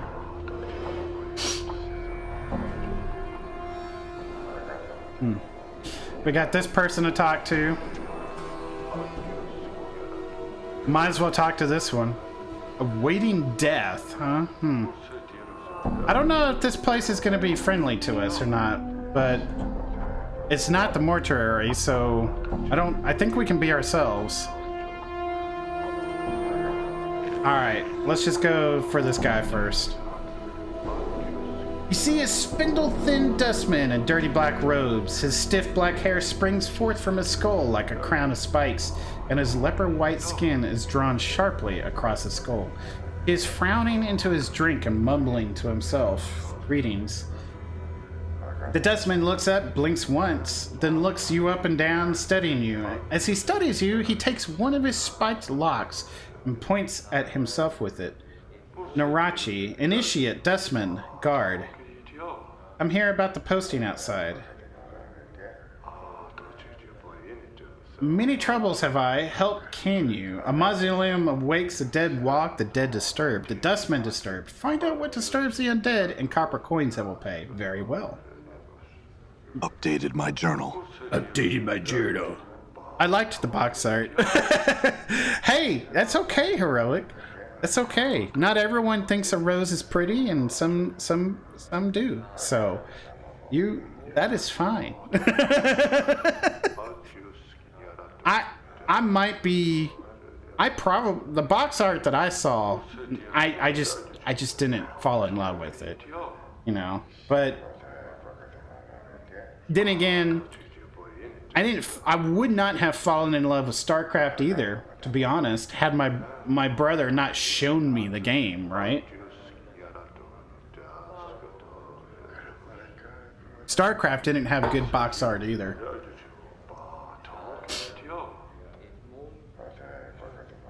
And the characters are amazing.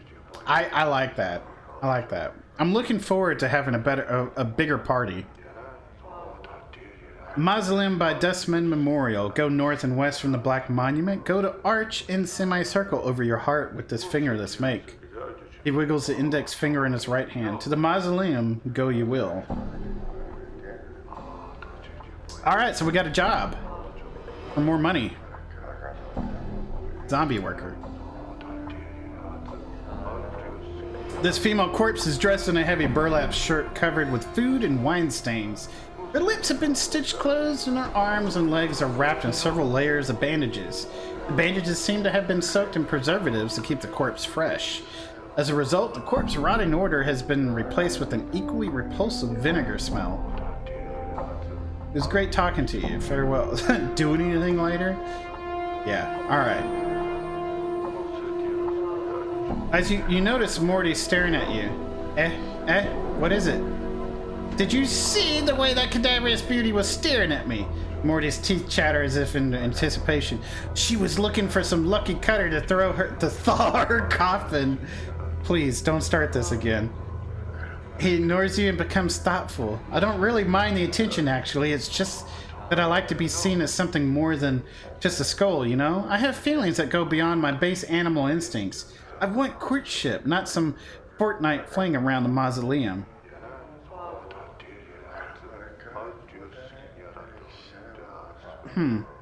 I understand. Now let's get out of here, alright? Fall from grace. We'll talk. I don't think these other dustmen are gonna give us anything. Oh, now's not the time.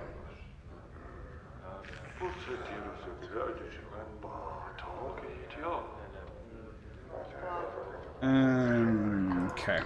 Yeah, I think we're just here for the, I mean, it doesn't hurt to try, because who knows? They might give us something or some XP or something. I don't know.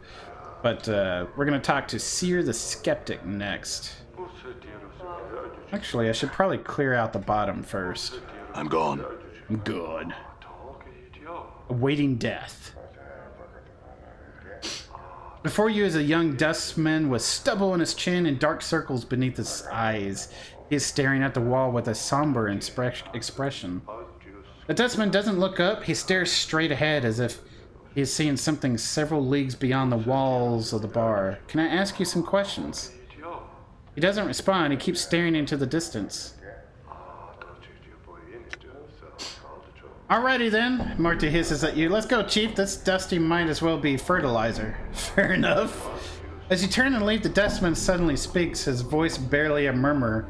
You have to strain to hear the words. You think he said something about wanting to die. What did you say? The boy's expression does not flicker. Do you want to die?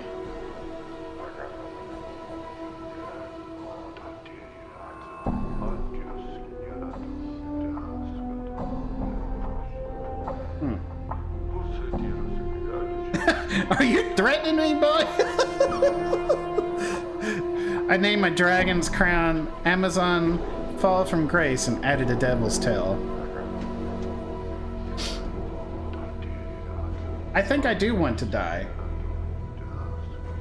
But we have to sacrifice that immortality. But where and when we get to that, I don't know. We'll say yes, do you? He studies you. Why do you want to die?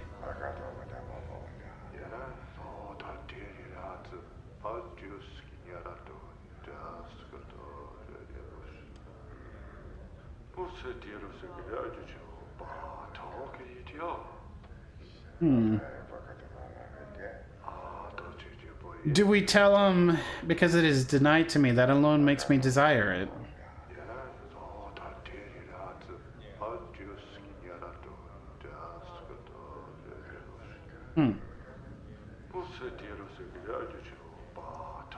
Sure. After you speak, he does not respond, merely watches you. He looks like he is thinking. Do you want to die? Is that why you asked? Yes. So why do you want to die? Or actually, why don't you want to live? This is living. He bares his teeth and his hands clench.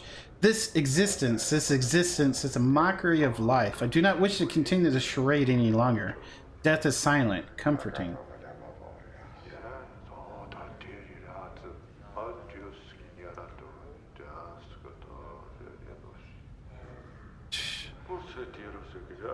Maybe after the first death. Actually, we'll say, trust me, it's not. Well,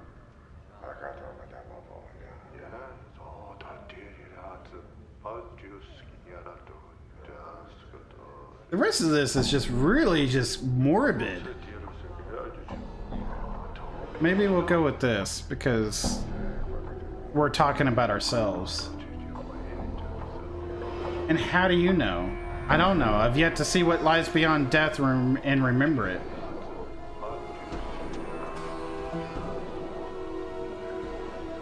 Call it a hunch.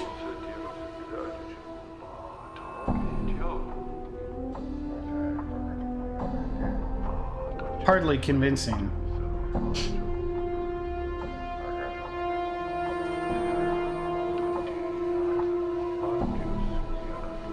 I don't know. I've yet to see what lies beyond death and remember it. You lie. No man can die more than once, not without being resurrected by mighty magics.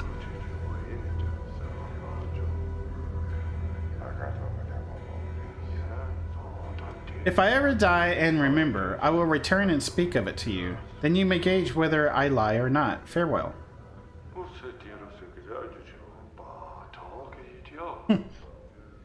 Interesting. I'm off. Need some sleep because of night shifts. Have a good night. Have a good night, Pi. Thank you, thank you, thank you for your support.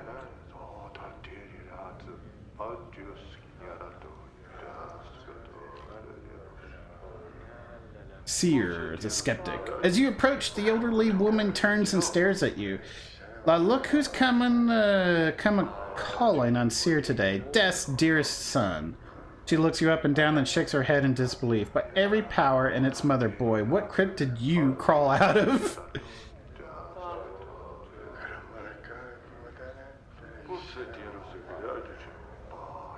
Joke. Well, the crypt was losing its charm, so now I'm looking around for the right place to die. Know of anywhere? She barks a laugh that rattles your ears. Ha! Not here unless you want to die of boredom. What's wrong with here? Someone pinch your sense and your sight, boy. She waves her sight around the hand around the bar. Look around. What do your eyes tell you? Dustman bar.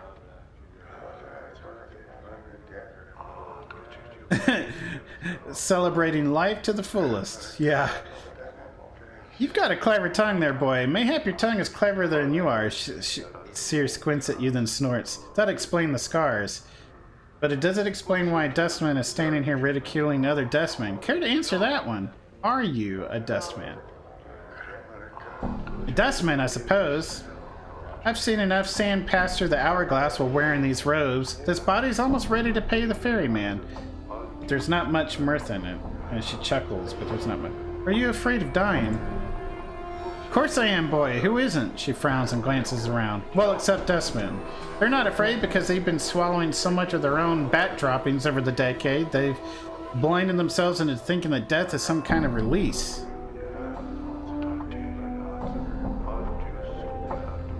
So what sparked to this crisis of faith?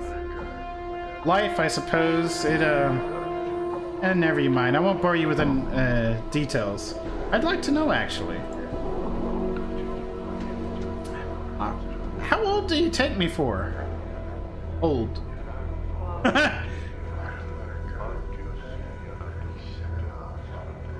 Well, you're wrong. I'm really old. Now, I've spent most of my long years teaching dustmen. I've seen many dustmen whelps grow within our order, taught them the ways of the faction, kept the faith, preached the tenets of the faction, and so on and so on. No questions, no doubt. This life was merely an antechamber that led to the true death. What happened? Well, a half month back, I went sick with the fever. I thought it was the end. It rattled my cage. There's something about having your faction members circle around your deathbed like a pack of pale-faced ghouls, nodding and agreeing that your suffering and dying is all for the best. Oh, Sierra's so fortunate. She shall soon be relieved of the burden of life. Burden of life. That's when it struck me. That there's something. A queer expression comes over her features. Added about not appreciating your life, the dustman kept saying that life is misery and suffering. Is it?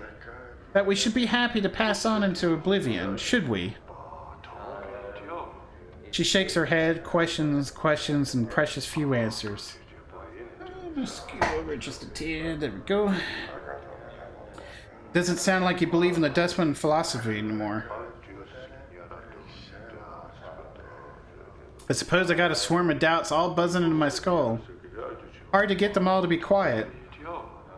They need to be fed some answers, and I haven't got them all worked out. So what will you do? To be square, boy, I don't know. That's the problem with doubt. I can't even trust that what I'm feeling is true, or if I'm scared of death only because of my brush with fever, or even what I should do.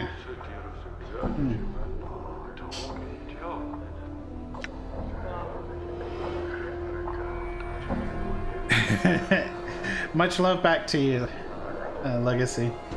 Sure, if you'd only truly believed in the dustman, then your brush with the fever would not have left you with such doubts. No.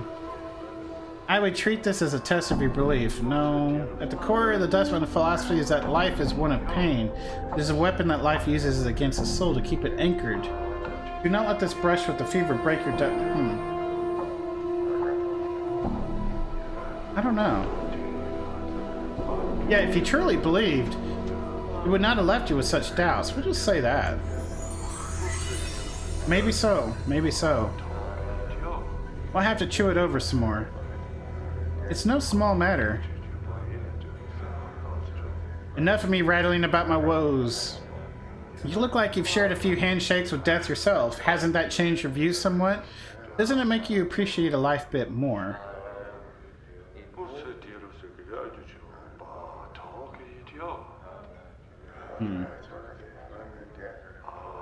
We'll say yes. And, well, it shouldn't. Nothing comforting about death. My condition is unique. I woke up in the mortuary. I think they mistook me for a corpse and were prepared to bury me. The strange thing is, I think I actually died and got better. You rattling my coffin? Yeah, I'm just joking. I'd watch the wit of yours. It's sharp enough to kill you. Leave me be. You there, stranger, speak with me a moment. I believe this one. We're gonna run over there real quick. Do anything later? No? Alright. Let's get back over here. Oh, well, I wonder, can we... We did a quick save. Can I get in there? Or is that stealing? It's rags.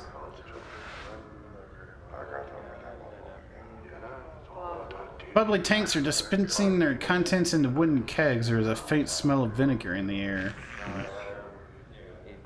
The gates are made of featureless black metal. There doesn't appear to be any way to open them. Alright. We need to talk to Gravesend. This tiny, weazened man is dwarfed by his huge dustman robes. He looks as though they were chosen to cloak his small stature. Although he looks to be in his late 90s, this man is extremely energetic. He fidgets continuously and his eyes dart around the bar like a bird's. Greetings. The man's eyes gleam as he takes your measure and he gives you a slight nod in greeting. Hail and well met, traveler. You look like one who is just getting their sigil legs about them. Pardon me, have we met before? Your face seems familiar somehow.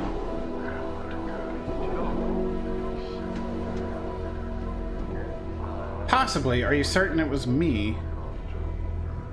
Maybe I was mistaken.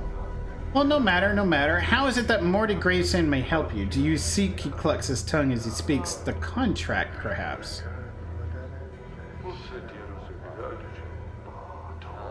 Are you the one that signed the contract with Angiar? Mayhap, he thinks for a moment. I do not recall the name, however. I would like to settle that contract. I'm afraid that is impossible. The contract is signed, settled, and binding.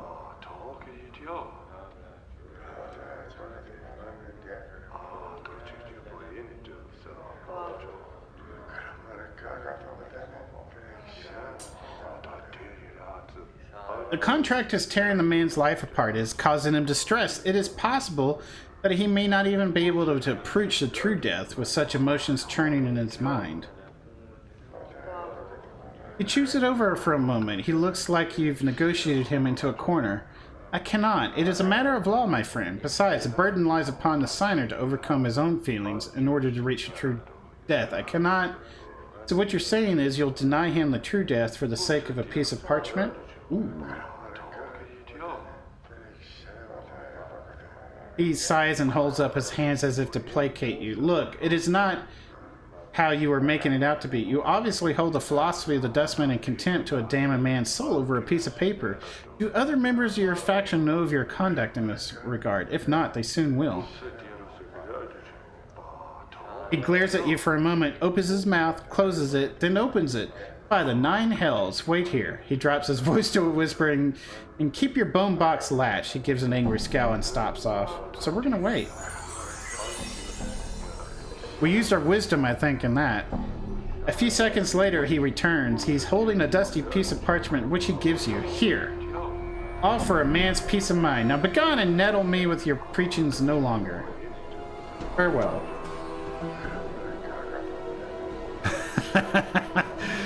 Nice. We're gonna quick save off of that.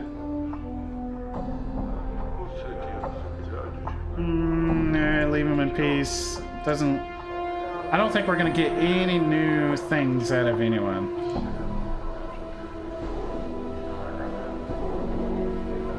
Yeah, it's all the same, I think. Some stuff over here, though.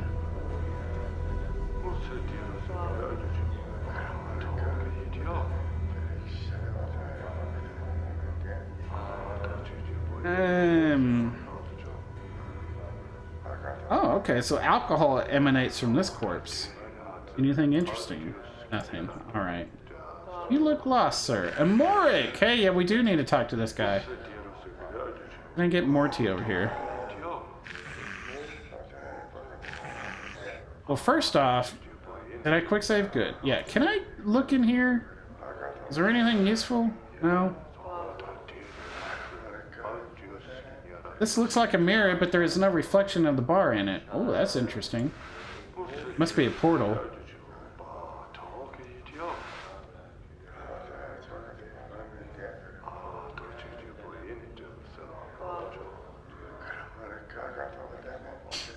You see a heavy-set man with dark skin and grim features. He is dressed in Dustman's robes and regarding you with a stony gaze. Greetings. You have the look of one lost. A man's voice is like stone settling. Did the wind send you, or are you here with purpose? Who are you? I'm Amoric, Factorum Initiate of the Fourth Circle. Is this your bar?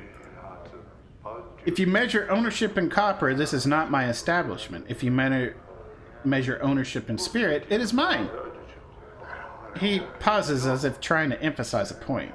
The Dustmen here are my students, so you're under my protection. Can I ask you some questions? Can you tell me about the Dustman faction? Dustmen seek the true death. Some call it oblivion, but this is incorrect. To Dustmen, the true death is freedom from the chains of this false life. False life.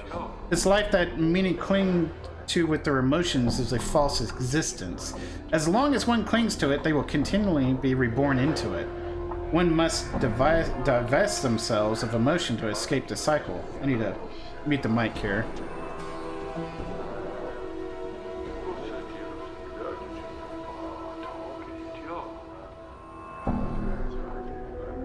Pardon me, had to clear my throat there.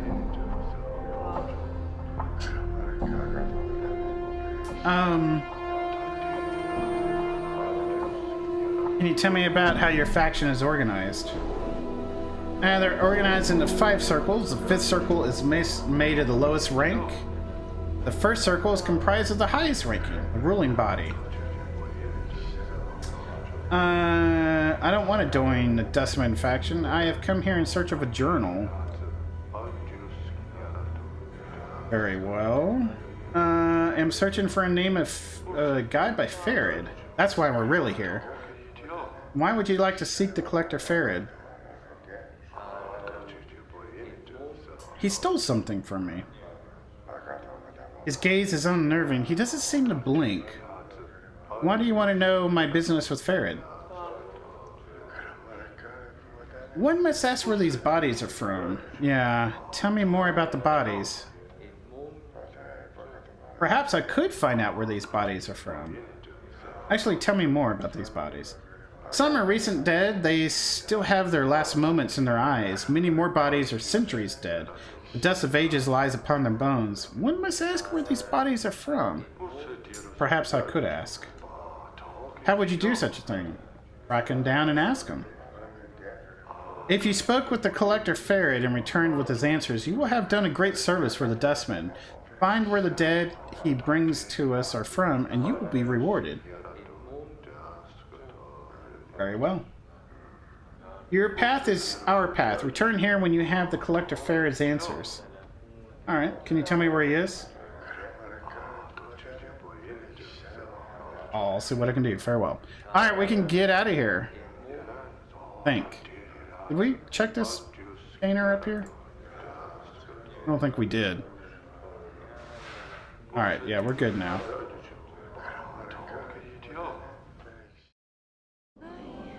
I'm gone. What time is it now? 11:09 a.m. Not exactly a naughty. Maybe I can get a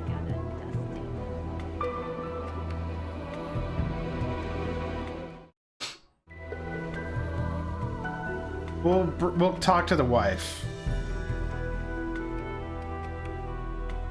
Were you able? Yes, I was able to get the contract from Morty. Here it is. Mortai or whatever. She looks relieved and her eyes become misty. Oh, by the powers, you must be a deva in disguise to do such a thing for someone you barely know. Give her the contract. Updated my journal. Nay, if you could show me your husband the contract so that you got it for him, but don't say how, I'd appreciate it. Very well.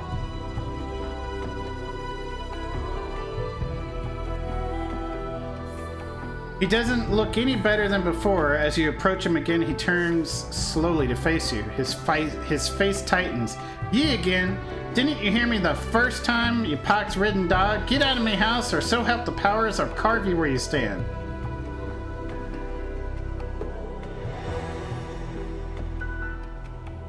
Show him the contract. The blood drains out of his face. For a moment, he seems at a loss for words. Then his temper quickly resurfaces. Where'd you get that? By the powers, you best tell me. It has your name on it.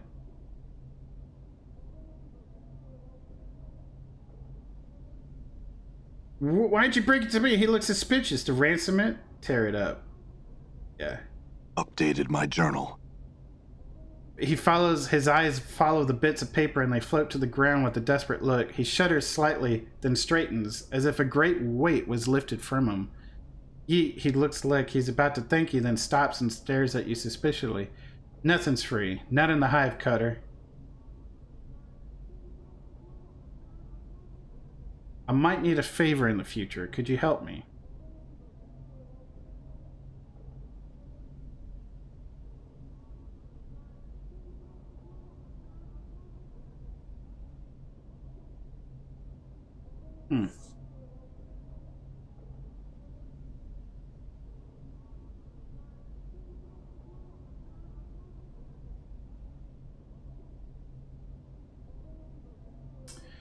We'll just say consider this free and expect a lot of rules in the hive to change while I'm around.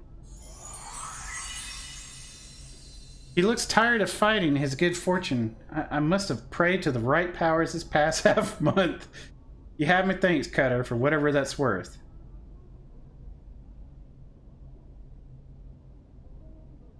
I have some questions. Ask your questions. Why did you sign the contract? Perhaps it's a sheer amount of riches and wealth that surrounds you that distracted you.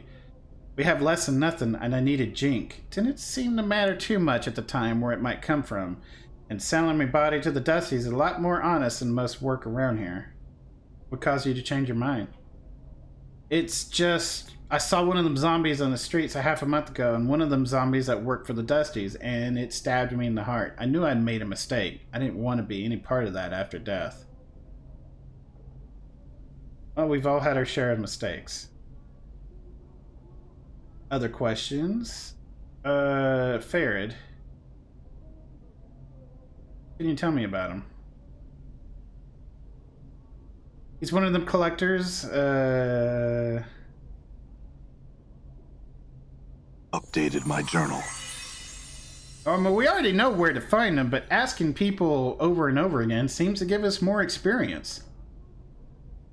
So one of me kin fell into his lot a few months back and spilled some of the dark oil of old Farid. To hear tell, Farid's actually got his kit buried somewhere under Ragpicker Square. To get to it, there's some kind of portal you need to jump through while carrying some junk in your hand.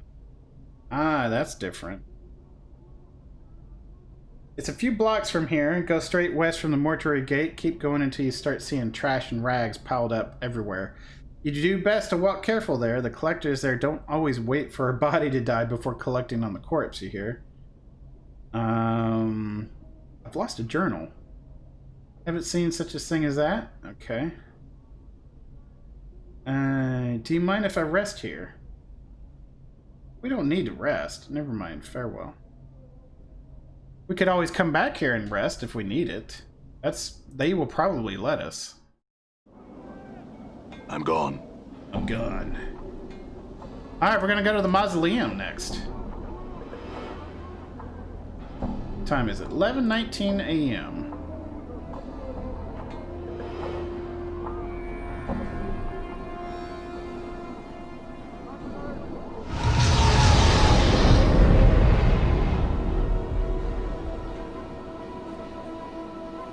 Huh, I wonder if she will talk to us again. Greetings, Ingress. You? What you want with me now? Not leaving the city, so I'm not. I can't. Try it. It's not a city, it's a prison everywhere. Sorry to bother you. Alright, we're gonna go in.